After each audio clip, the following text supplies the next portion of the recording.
성 되시는 예수 그리스도에 대해서 오늘 말씀을 통하여서 은혜를 나누고자 합니다. 오늘 본문 말씀은 도피성에 대한 내용입니다. 도피성에 대한 말씀은 사실 여호수아가 처음 기록한 것이 아니라 모세를 통해서 하나님께서 이미 지시하셨던 말씀입니다. 그리고 이 도피성 제도는 하나님께서 이스라엘을 위해, 이스라엘 백성을 위해, 아니 더 나아가서 우리를 위해 주신 제도라는 것을 오늘 말씀 속에서 확인할 수 있습니다. 2절과 3절 말씀을 보시면 도피성을 너희를 위해라고 반복해서 말씀하고 있지요. 2절 3절 함께 읽어보실까요? 2절 3절 말씀입니다. 시작. 이스라엘 자손에게 말하여 이르기를 내가 모세를 통하여 너희에게 말한 도피성들을 너희를 위해 정하여 부지 중에 실수로 사람을 죽인 자를 그리로 도망하게 하라. 이는 너희를 위해 피의 보복자를 피할 곳이니라. 아멘. 이 도피성 제도를 하나님께서 제정하여 주시고 그들에게 정하게 하신 이유가 무엇이라고 말씀합니까? 누구를 위한 것이라고 말씀하세요? 너희를 위해서 도피성을 만들라 말씀하고 있습니다. 너희, 즉 우리를 위해 하나님께서 친히 제정해 주셨습니다. 도피성은 어떠한 목적이 있습니까? 우발적인 살인범을 그 개인의 복수로부터 그를 보호하고 또 그 생명을 살려주는 데 목적이 있습니다. 그러나 도피성으로 피한다 할지라도 재판을 통해서 그 살인의 이유의 고의성이 드러나게 되면 그는 죽음을 면치 못했습니다. 오늘 본문과 똑같은 내용이 기록되어 있는 곳이 민수기 35장인데요. 민수기 35장을 살펴보면 고의적인 살인과 반대로 우발적인 살인에 관해서 상당히 구체적으로 규정하고 있는 것을 볼 수 있습니다. 민수기 35장 16절에서 21절 말씀을 살펴보면 고의적인 살인에 해당되는 경우가 5가지인데, 먼저는 철 연장으로 사람을 쳐 죽이는 경우, 또 두 번째는 사람을 죽일 만한 돌이나 나무 연장을 손에 들고 사람을 쳐 죽이는 경우, 또 세 번째는 미워하는 것 때문에 밀쳐 죽이는 것, 그리고 네 번째는 기회를 엿보아서 무엇인가를 던져 죽이는 경우, 또 다섯 번째는 원한으로 인해서 손으로 쳐 죽이는 경우들이 다 고의적인 살인에 해당된다 말씀하고 있습니다. 그러나 반대로 원한이 없이 우연히 사람을 밀치거나 또는 기회를 엿본 것이 아닌데 무엇인가를 잘못 던져서 사람을 쳐 죽인 경우는 부지 중에 실수로 사람을 죽인 경우에 해당한다, 그렇게 인정해주고 있다라는 것을 봅니다. 하나님께서 이들에게 도피성을 허락하신 목적은 무죄한 사람이 억울하게 피를 흘리는 일이 없도록 그렇게 제한을 두게 하신 것이죠. 더 이상의 불필요한 살인을 방지하기 위하여서 하나님께서는 도피성을 허락하신 것입니다. 눈에는 눈, 이에는 이, 생명은 생명으로 그 값을 치르게 하는 엄한 율법 조항이 있어서 죄를 범한 경우에는 처벌을 해야 마땅하지만, 그러나 모든 일을 다 그냥 일괄적으로 다 처리하는 것이 아니라 케이스 바이 케이스, 그 상황들마다 다 그 정상들을 참작하여서 그러니까 처벌을 가하지 않도록 상황에 따라서 그들의 동기와 그 원인을 토대로 거기에 맞는 재판이 이루어질 수 있도록 하나님께서는 누구나 먼저 그 재판을 보장하기 위해서 도피성을 허락해 주셨다라는 겁니다. 이를 통해서 하나님께서는 그냥 율법이 정해졌으니 율법대로다 라고 말씀하신 것이 아니라 그 하나님의 사랑을 이렇게 도피성 제도를 통해서 우리에게 보여주고 있다라는 것이죠. 실수로 살인을 하게 될 경우 살인자는요, 도피성으로 도망가서 도피성의 성문 입구에 있는 장로들에게 공개적으로 자신이 그 저지른 사고에 대해서 자초지종을 이야기하게 합니다. 살인자의 이야기를 들은 성읍의 그 장로들은 이 도망온 자가 실수로 살인을 저질렀다라는 판단이 들면 그를 받아들여서 그에게 성읍 안에 자리를 내어주고 거주지를 주어서 뒤에 따라온 피해 보복자로 하여금 미움에 의한 살인이 일어나지 않도록 그를 지켜주도록 한 것입니다. 제가 수년 전에 알바니아라는 곳에 단기 선교를 다녀온 적이 있습니다. 그 동유럽의 공산국가이고 굉장히 동유럽의 북한이라고 불리는 그러한 나라입니다. 제가 그 현지에서 선교사님의 사역을 돕고 있는 현지 자매와 이야기할 기회가 있었는데 그 자매의 남편 이야기를 듣게 되었습니다. 그는 40대 중반의 나이였고 파올로라고 하는 형제였는데요. 알바니아 남성들은 대부분 일을 안 합니다. 그들은 하루 종일 그 그늘에 앉아가지고서 커피 마시고 담배 피는 게 그들의 일이에요. 그러면 경제 생활은 누가 하느냐? 여자들이 다 합니다. 뭐 공장에 가서 일하고 뭐 이것저것 허드레 일 하면서 생계를 유지하는데 이 알바니아 남성들이 그렇게 일을 안 하고 그렇게 하루 종일 놀고 먹는 이유가 뭔가 이야기를 들어보니까 그 사람들이요 놀랍게도 체면을 그렇게 중요하게 여긴답니다. 근데 이것은 남성들에게만 해당되는 것이 아니라 여성분들도 똑같아요. 그래서 동네 시장을 야채를 몇 가지 사러 갈 때에도 옷을 싹 갈아입고 풀 메이크업을 하고서 나간답니다. 남에게 보여주기 위해서.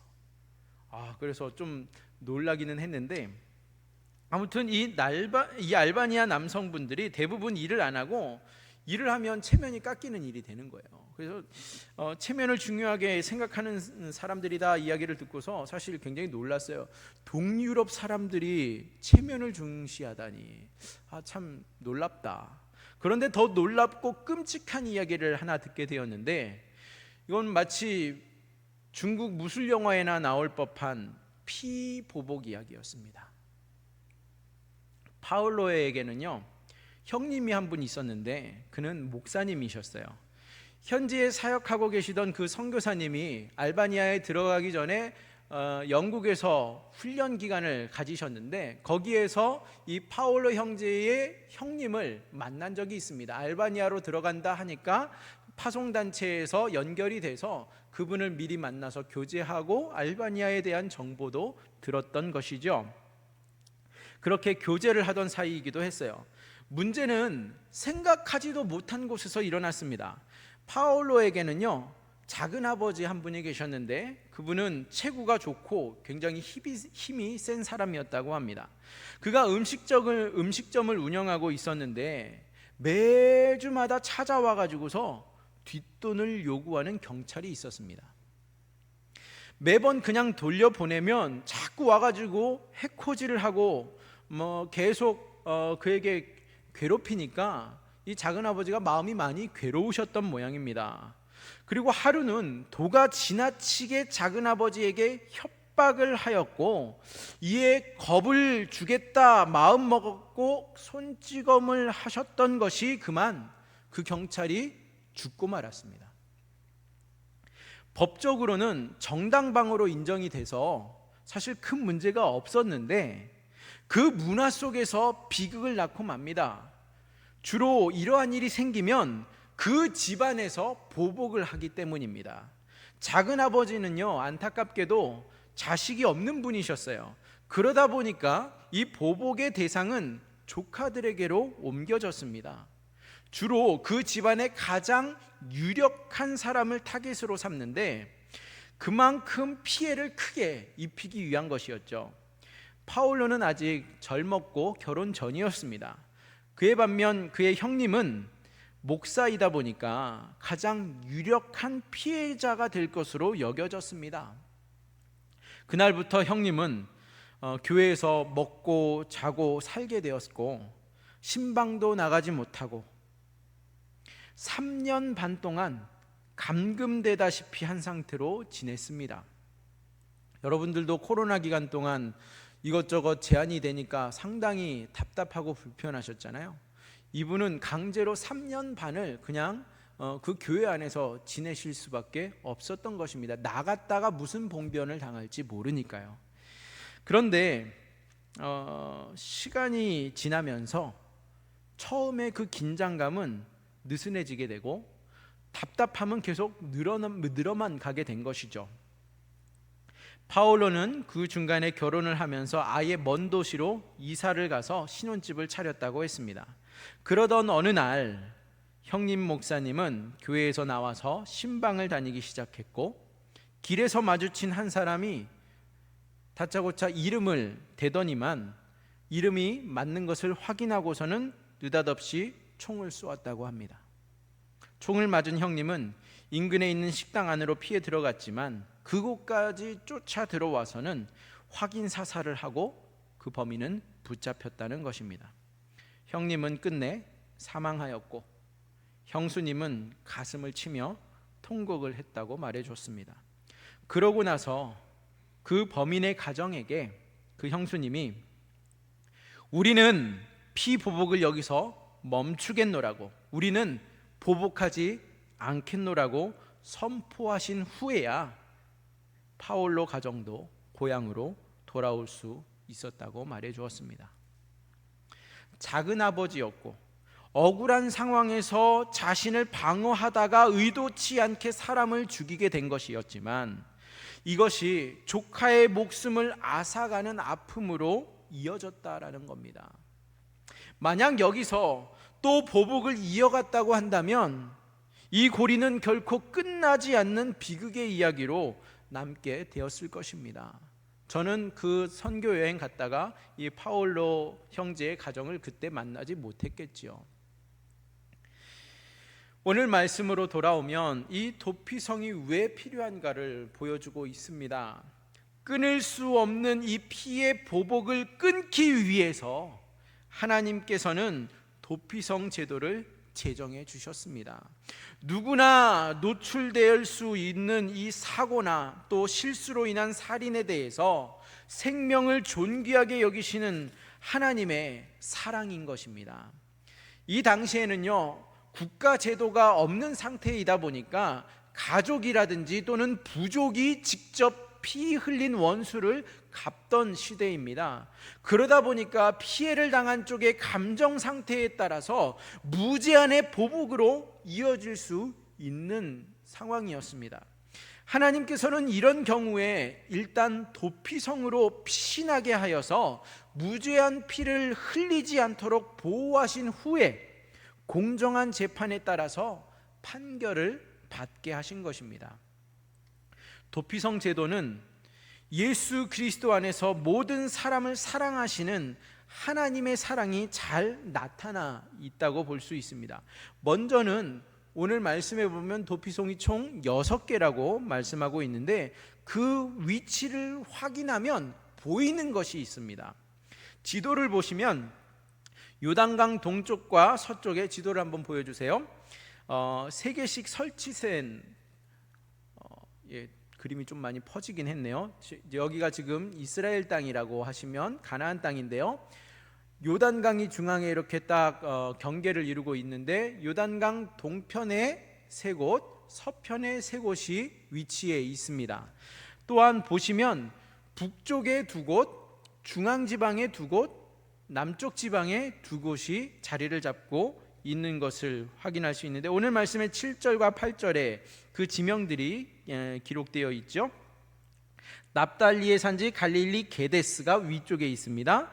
그 다음에 에브라임의 산지에 있는 세겜이 중앙지방의 요단 서편 땅입니다. 그 다음에 유다 산지 기랴다르바 곧 헤브론이 남쪽에 자리하고 있습니다.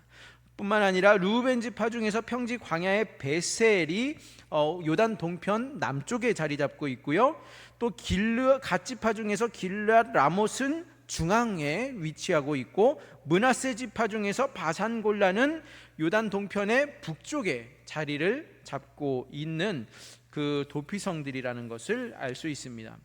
이 도피성들의 위치를 확인해 보시면 이스라엘 전역 어디에서나 접근하기 쉬운 거리와 환경을 고려해서 선정했다라는 것을 알 수 있습니다.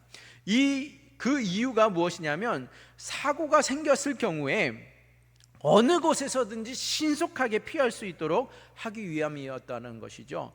하루 안에 도달할 수 있는, 근방 30km 이내에 있는 곳에 도피성들이 다 위치하고 있었다라는 겁니다. 이 말씀이 신명기 19장 6절에도 기록되어 있는데요. 말씀에 보면, 그 사람이 그에게 본래 원한이 없으니 죽이기에 합당하지 아니하나 두렵건대 그 피를 보복하는 자의 마음이 복수심에 불타서 살인자를 뒤쫓는데 그 가는 길이 멀면 그를 따라잡아 죽일까 하노라. 도피성이 너무 멀리 위치해 있으면 도망가다가 잡혀서 죽을까 한다. 그렇기 때문에 어디서나 누구나 쉽게 접근할 수 있는 그러한 거리에, 그러한 위치에 이 도피성을 세우게 하신 겁니다. 사실 부지 중에 살인하게 되면 정신이 없지 않습니까? 안절부절하고 어떻게 해야 되지? 당장 피해야 하는데 경황이 없어집니다. 사람을 죽였다는 사실 자체도 상당히 두려운 일이거니와 이 피해자들의 가족들로부터 복수를 당할 것이라는 두려움에 사로잡히기 때문입니다. 그렇기 때문에 도피성이 멀리 있으면 접근할 수가 없습니다. 그래서 요단강 서쪽에도 또한 동쪽에도 어디서나 접근하기 편하도록 북쪽에 하나, 중앙에 하나, 남쪽에 하나씩 동서로 서로 도피성을 설치했던 것이죠. 또한 학자들에 의하면 도피성으로 가는 길에는요, 오늘날의 올레길이나 이렇게 그 둘레길을 걷는 그러한 그 트랙들이 있지 않습니까? 거기에 어느 길로 가야 되는지 이정표가 잘 되어 있는 것처럼 이 도피성이 어느 방향으로 가야 하는지 이정표들이 잘 표시되어 있었다고 합니다. 그리고 다른 길은 몰라도 그 도피성을 향하는 길은요, 잘 정비되어 있어서 누구나 쉽게 접근성이 좋게 하기 위한 노력이 있었다라는 것을 보여주고 있습니다. 도피성은요, 예수 그리스도의 그림자와 같습니다. 이 구약 시대의 도피성은 우리가 피할 수 있는 도피성이신, 피난처이신 예수 그리스도의 모형이요, 그림자라고 할 수 있는 것이죠. 그렇다면 도피성이 그리스도의 그림자라고 한다면 우리가 그리스도께로 가는 길이 어려워서는 안 될 것입니다. 누구나 다 쉽게 그리스도 앞에 나올 수 있게 만들어줘야 한다는 것이죠. 하나님께서는 누구나 예수 그리스도께 나올 수 있도록 하셨기 때문입니다. 도피성은 모든 백성들에게 같은 거리에서 피신할 수 있는 사람들을 맞이할 그 준비를 하고 있었습니다. 이와 마찬가지로 예수 그리스도께서도 누구든지 주님께로 피한다면, 누구든지 주님께로 나온다면 그를 언제든지 받아주실 주님이시라는 사실을 믿으시기 바랍니다. 도피성이 접근성이 중요했다고 한다면 예수님께 나오는 접근성도 중요하고 좋아야만 합니다. 무슨 말입니까? 교회와 복음은요, 누구에게나 열려 있어야 되고 누구나 맞이할 준비가 되어 있어야 한다는 말입니다. 누구든지 교회만 나오면 예수님을 만날 수 있어야 하고, 누구든지 우리를 만나면 복음을 들을 수 있어야 한다는 것이죠. 그러기 위해서는 교회의 문턱이 낮아져야 될 겁니다. 많이 가진 사람이든 아니면 적게 가진 사람이든, 많이 배운 사람이냐 아니면 배우지 못한 사람이냐, 이런 일에 차별을 둘 것이 아닙니다. 누구든지 나이가 많든 젊든 교회로 오면 예수님을 만날 수 있도록 우리는 우리의 울타리를 낮춰야 합니다. 도피성은 뿐만 아니라 이스라엘 사람들에게만 혜택이 주어진 것이 아니었습니다. 이스라엘 중에 거하는 타국인들도 이 도피성의 제도의 혜택을 볼 수 있게 하셨습니다. 오늘 말씀의 9절입니다. 9절 말씀 함께 읽어보실까요? 시작. 이는 곧 이스라엘 모든 자손과 그들 중에 거류하는 거류민을 위하여 선정된 성읍들로서 누구든지 부지 중에 살인한 자가 그리로 도망하여 그가 회중 앞에 설 때까지 피해 보복자의 손에 죽지 아니하게 하기 위함이라. 아멘. 이스라엘 자손뿐만 아니라 외국인이라 할지라도 이방인이라 할지라도 이스라엘 중에 거류하는 나그네라 할지라도 부지 중에 살인한 사람이라면 모두 도피성으로 피할 수 있었다라고 말해주고 있습니다. 도피성은 이처럼 인종이나 민족을 가리지 않고 모든 사람에게 열려 있었던 것입니다. 이것을 신약 성경에서는 그리스도 안에서 유대인이나 헬라인이나 차별이 없다 말씀하신 것과 같습니다. 로마서 1장 14절. 헬라인이나 야만인이나 지혜 있는 자나 어리석은 자에게 다 내가 빚진 자라. 사도 바울의 고백입니다. 이것은 하나님의 사랑에는 차별이 없다라는 것을 의미하고 있습니다. 우리 주님이 그런 분이십니다. 우리 주님의 품은 모든 사람에게 열려 있는 줄 믿으시기 바랍니다. 인종이나 언어나 그가 부자든 가난하든 권력을 가진 자든 권력이 없는 자든 배운 자든 못 배운 자든 그 무엇도 우리로 하여금 예수 그리스도께 나아가는데 우리를 막을 수 있는 것들이 없습니다. 또 주님을 찾는 모든 자를 주님께서는 다 만나 주십니다. 바로 이러한 은혜로 인해 우리 모두가 주님을 만나서 은혜를 누리고 있는 것 아니겠습니까? 그런데 교회를 생각해 봅시다.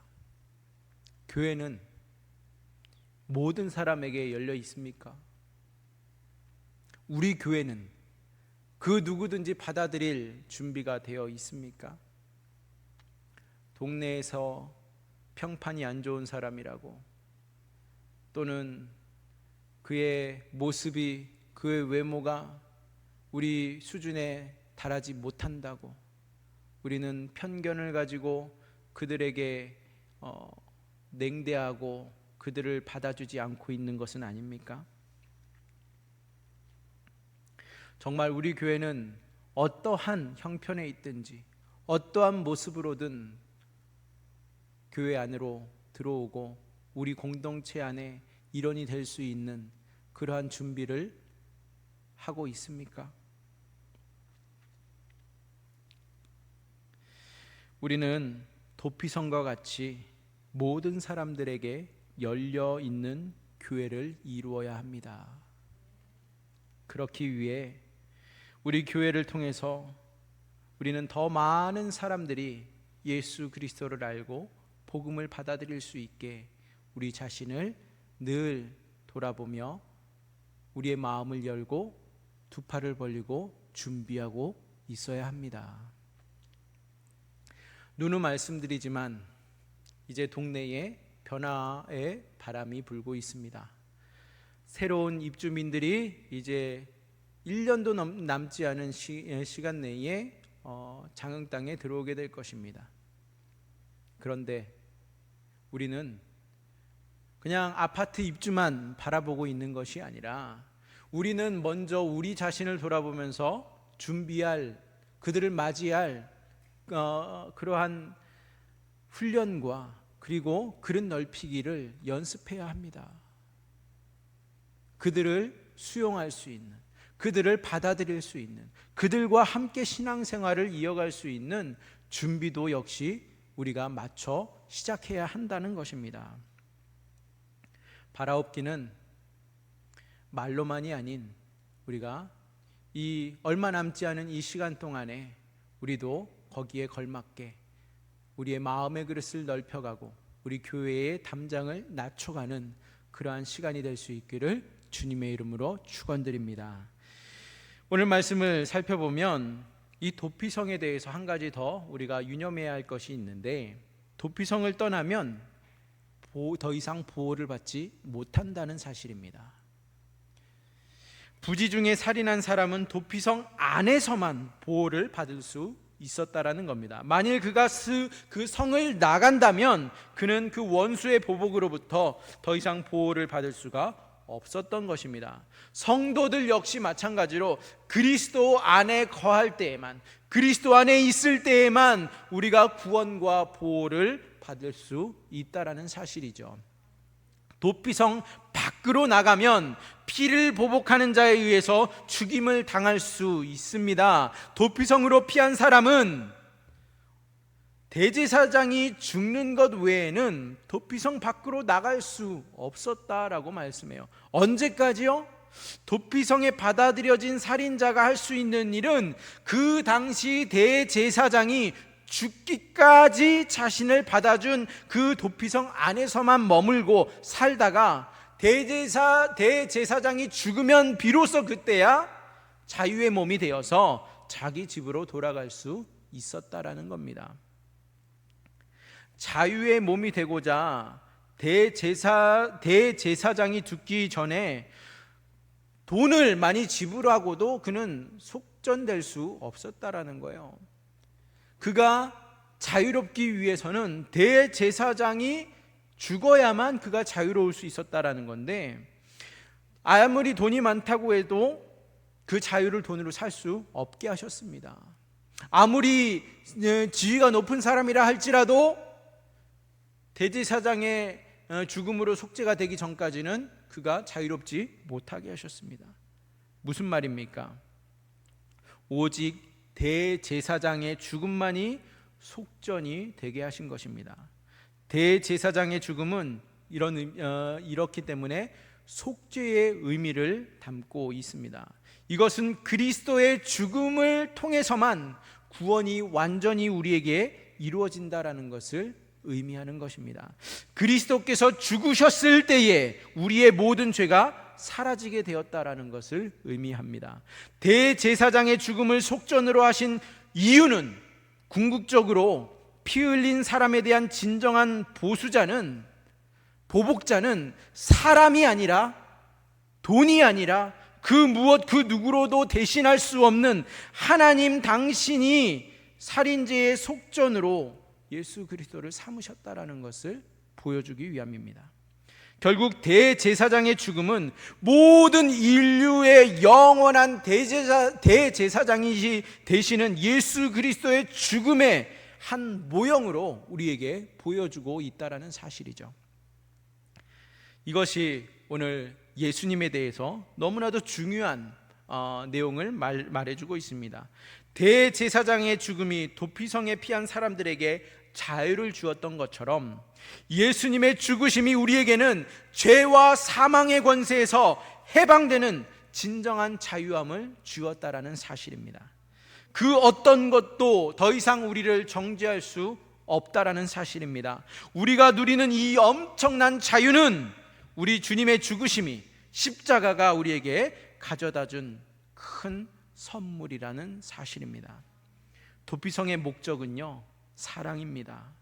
계획하지 않았던 살인을 한 경우 그가 보복에 의해서 죽임당하지 않도록 하심으로써 오직 대제사장의 죽음, 예수 그리스도의 죽음으로만 인류가 죄에서 자유를 얻게 하신 것입니다. 그 사랑을 받은 자들이, 그 사랑의 혜택을 누리게 된 자들이 바로 우리입니다.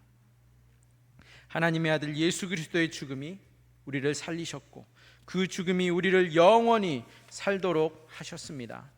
우리가 피할 수 있는 참된 도피성이 되시고 우리가 신뢰할 수 있는 유일한 대제사장이신 예수 그리스도만이 우리를 살게 하신다는 사실을 기억하며 이번 한 주간도 또 우리에게 허락된 삶을 말씀 안에서 또 예수 그리스도의 보혈 안에서 살아가는 저와 여러분이 되시기를 주님의 이름으로 축원드립니다. 하나님 아버지 감사합니다. 우리가 진정 피할 수 있는 도피성이 되시는 예수 그리스도 앞에 나아가게 하시고 우리의 죄를 사하시기 위하여 친히 생명을 내어주신 십자가에서 우리를 위하여 보혈을 흘려주신 예수 그리스도의 은혜에 힘입어 진정한 자유를 주님 안에서 누리며 살아갈 수 있는 우리 모두 되게 하여 주시고, 또한 예수 그리스도를 생각할 때에 우리가 받은 그 은혜에 걸맞게 우리도 교회라고 하는 이 공동체 안으로 찾아오는 모든 일을 품을 수 있는, 우리의 담장을 낮추고 주님 앞에 나오는 이들을 우리가 환영하며 사랑으로 품을 수 있는 장흥교회가 될 수 있도록 하나님께서 우리 모두를 변화시켜 주시고 붙들어 주시옵소서. 감사하며 예수님의 이름으로 기도하옵나이다. 아멘.